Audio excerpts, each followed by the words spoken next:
So ito na, may mga nagko-comment, natatahimik daw ako, may nagagalit, mami, ini-English ako sa comment section. Nakalimutan ko na kung sino yun eh. Pero ini-English ako, nahiya naman ako. Kasi tahimik daw ako pag nagsasalita si Ma'am Barda United. Punta kayo sa TikTok ni Ma'am Barda United kasi. Ayan o, Barda United. Barda United ang kanyang TikTok name. Doon kayo. Kung ayaw nyo naman nagsasalita, kasi reaction to, pero sige, pagbibigyan ko kayo dahil masugid kitang viewer talaga. Tatahimik ako. Sige nga. So, gawa natin to ng reaction. Go.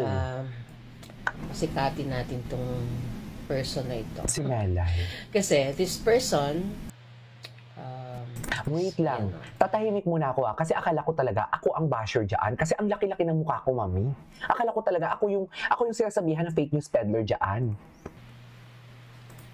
Si Melay has been poking and stalking Barda fan pages and content creators for quite a while, including live of Barda in private, yung mga live at saka yung mga content ng mga other rising Barda content creators. Yes, pati rising, kay KJ, nagko-comment siya, kay Pikwa, nagko-comment siya. Oo. Dito sa TikTok, nagko-comment din siya. Sa akin, hindi siya makakomment kasi naka-block ko siya. Ay, wag mo siyang i-block. Maaga pa na amoy ko na siya kasi. So, medyo matagal na rin tong nag-stalk ng mga Barda pages. And yun nga, biglang nag-post siya doon sa post ni Manong Cap. Si Cap, no? Dahil biglang viral si Manong Cap, diba?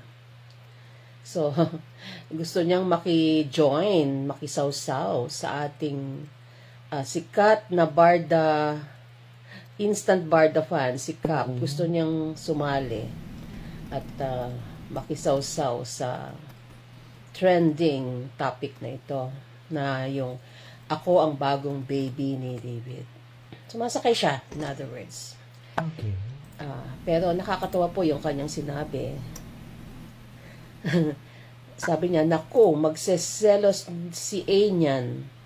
Kagagaling lang pa naman ni Didon nung nakaraan. Yan ang sabi niya.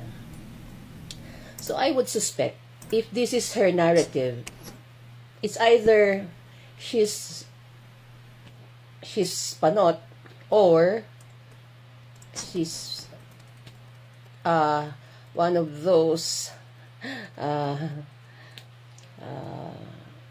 na medyo follower ni Panot. So, ibig sabihin, same thinking sila.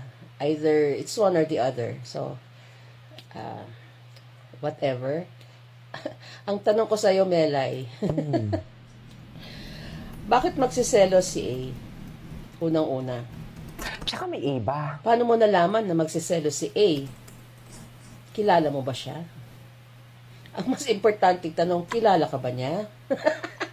Diba? You don't even know, you're not even a friend of Alex. At hindi mo naman siya nakakasama. At hindi ka rin niya kilala. I'm sure, pag tinanong ko si Alex ngayon, hindi ka niya kilala. Oh, tapos na ang verso nyo. So, anong basihan mo para sabihin na magsaselos si A? Oo, kahit ang inyong mga David and Jillian, tapos na yan, Mi. Sa totoo lang.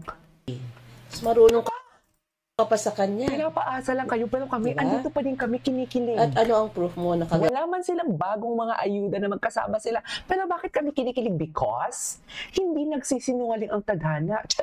Hindi nagsisinungaling ang mga pangyayaring nagaganap sa kanila. Nakonektado talaga sila, no? Hello? Kagagaling lang ni D sa... sabi mo, kagagaling lang pa naman ni D doon nung nakaraan. Talaga ba? May plane ticket ka ba? Or at least a booking reference to prove your claim na kagagaling lang ni D sa Australia? Ha? Diba? Kasi, ang picture, diba? nag-assume That's naman a sila. major claim. So, Okay, given the fact, ako yes, we Barda assume, pero nag-assume tayo based sa turn of events. Wow, sa mga events na nakikita natin. Kasi sila mismo nagpapakita ng mga indikasyon eh. Sila mismo nagpapakita ng mga signal. Sila mismo nagpapakita ng mga signs, should I say. Pero sila, assume, di ba si Jameson na in-assume nila na Lex daw ni Barbie, yung Diyos ko, utang na loob. or ang basis mo, yung picture lang na pinost ni David. Exactly. Na hindi mo naman alam kailan Ang recent. kinunan, at sinong kasama, di ba? Ayoko na mag-talk. So, itong mga style nitong mga to, itong si Nelay, ang style nila, tsaka si Pansky, Pansky. nag-aabang lang sa social media ng mga feeds. Kung ano yung makakalkal nila, yung parang, alam mo yung nag-aabang ng pagpag, Pansky. tapos oh my God. lulutuin nila, panibagong ulam. Oh my Yan, God. ganun sila. Diyos. I cannot. Diba? These are the type of people who actually they're not even I cannot bloggers. be the pagpag. They are trolls. These are considered trolls, no? Exactly. So kung sinasabi mo, ang kine-claim mo dito magsiselos si A, sige nga, i-prove mo sa akin, kilala mo ba siya? Kakilala ka ba niya? Prove mo sa akin, paano mo malaman? Close ba kayo? Friends ba kayo? Naka-add ka ba sa friends list niya, sa IG niya, sa Facebook niya, di ba? Sige nga. Tapos, ang sabi mo na kagagaling lang ni D, anong basihan mo? Yung picture. Ako, sa akin, ang dami nyo ng strike. Ang dami nyo ng strike sa fake news, ano? Naka 7 out of 10 na yata kayo na strike Ang dami. ng maling information. Suffer. So, anong reason maniniwala naman kami sa iyo ngayon? Parang ano lang yan, no? Meme lang. Yung meme ka lang para lang may masabi ka. Content Dahil lang siya. nakikisaw-saw ka dito kay Manong Cap dahil biglang sumikat at gusto mo makisaw-saw At sa sisirain kanyang yung moment kasikatan. natin. Sa kasikatan nitong issue na to na ako ang bagong baby ni David. Gabats. Diba? Kikisaw-saw ka eh. Hindi ka naman kilala ni Alex. Kilala ka ba ni Alex? Diba? Kakaya. Sige nga, patunayan mo, kilala ka ni Alex. Close ba? O baka kasambahay ka niya. Kaya alam mo. Ayan na. O, Ayan, kagagaling Maya. lang. Anong proof nyo na kagagaling lang ni David? Nagpakita nga siya ng proof na nandito siya sa Pilipinas. Oh, Diba po? Ilang beses niya nang paulit-ulitin yan. Diba kahapon yung kay Cap? Kahapon yun eh. O, so recently, but he has posted so many evidences, even on November 15, that he is here in the Philippines. So what is your basis for saying na kagagaling pa lang ni ano? So kailan yung kagagaling na yan, di ba? Anong date yan? Sige nga, sabi mo sa akin, anong date yan? May picture ka ba? Spotted siya sa airport ng Australia? May Totoo. picture ka ba ng ticket niya? Alam nyo, kasi kaming mga Barda, matatalino kami, mga Barda Defender, oo. Oo, sasabihin ko talaga matatalino kami. Kasi kung hindi kami matatalino, hindi natin na-debunk yung mga sagutan nila sa Instagram. 'Di ba? Kung hindi tayo matatalino, hindi natin nagagawa ng analysis yung mga actions nila. Yung mga content creator nakikita, kahit pinakamaliit na reels, kitang-kita nila. Na ako nga, hindi ko nga nakikita. Magaling lang ako sa, yung tipong alam mo yung pag nag-analysis ako, yung tipong sa pinapanood ko, pero yung mga i-check ko talaga bawat letra, mga letter A, mga ganito, ganyan, hindi ko na yan chine-check. So, don't mess up with us.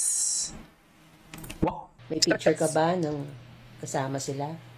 Mm. Sige nga, ang dali kasing magsabi ng ganyan, mga ganyan. Kahit sinong Poncio Pilato, Diba? pwede magsabi niyan. Diba? Totoo. Ako nga, hindi ko nga chinichika kung ano talaga yung photos na meron ako dito eh. Ems. Wala namang something ano yun. Pero parang ganon.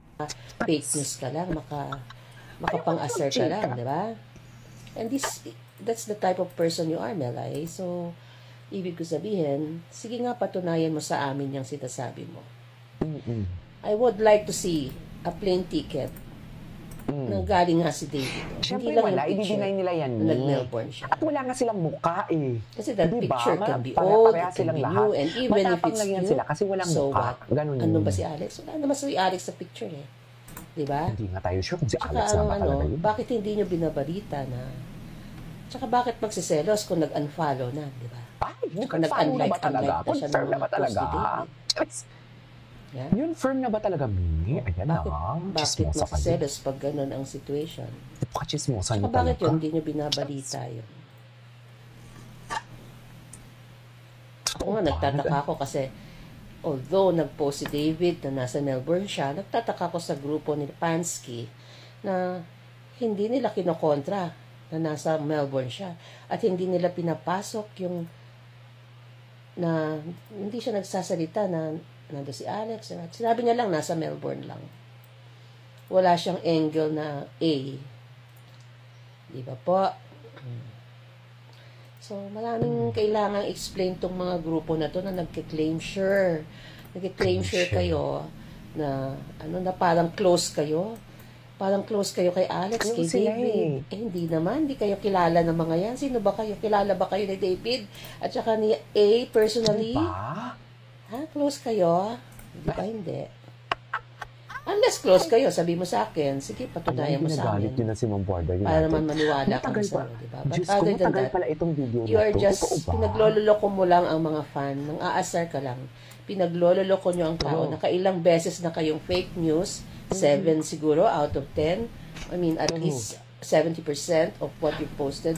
Actually, matagal na din naman, marami na din naman talaga silang inconsistency, sa totoo lang. Ang dami nilang inconsistency talaga na nakikita sa kanilang binabalita. Pero ituloy natin to sa next video natin kasi bongga ang chika ni Madam Border United dito. This is KJ Vlogs and see you on my next vlog. Bye!